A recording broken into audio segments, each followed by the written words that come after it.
এই গেছ কি খবৰ আপোনালোকৰ মানে গেছ বহুত দিন ভিডিঅ' দিব পৰা নাছিলোঁ প্ৰায় 2-3 মাহ মানে হ'ল চাগে তো ভিডিঅ' দিব পৰা নাই তো আপোনালোকে বেয়া চেয়া নাপাব আৰু তাৰ বাবে আজি মই ৰাতিপুৱা উঠি কিনে দাঁত ব্ৰাছ কৰাত লাগিছোঁ এনেকৈ দাঁত ব্ৰাছ কৰি কিনে মই লগৰটোৰ লগত মানে অফিচলৈ আহিলোঁ তো মই কি কাম কৰোঁ আপোনালোকেতো গম নাপায় মানে গাইছ তো এনেকৈ আহিলোঁ আমাৰ অফিচলৈ তো এইটোৱে হৈছে আমাৰ মিছ'ৰ হাব মানে আমি মিছ'ৰ পাৰ্চেল ডেলিভাৰ কৰোঁ তো মই আজি অফত আছোঁ মানে যিহেতু পৰীক্ষাও আহিলে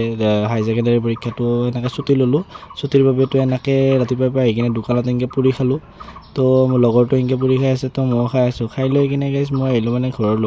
ঘৰত আহি কিনে মানে কি গাইছ বাইকখনৰ মই চেইন লিভ কৰিব লগা আছে তো আপোনালোকৰ বাইকখনত দেখাই আছোঁ বহুত দিন যিহেতু দেখাই নাই কিনা পৰা তো আপোনালোকৰ বাইকৰ ভিডিঅ' দিয়াই হোৱা নাই তো এনেকৈ মানে গাইছ ফাৰ্ষ্ট চেণ্ডেল চাফা কৰি ল'লোঁ চেণ্ডেল চাফা কৰি কিনে তো চেইন লিভ কৰি আছোঁ চেইন লিভ কৰাৰ পিছত মানে গাইছ চেইন ক্লিনিং কৰিব লাগিব তো চেণ্ডেল আপুনি চাওকচোন কি মজা ধুনীয়া হৈছে চেণ্ডেল মানে একদম চেণ্ডেল শুকাই গৈছিলে তাৰ বাবে মানে আজি চেইন লিভ কৰি একদম পলিচ চলিচ মাৰি গাড়ীত ঝাক্কাক বনাই দিলোঁ তো গাইছ আজিলৈকে বাই বাই তো লগ পাম নতুন এটা ভিডিঅ'ৰ সৈতে।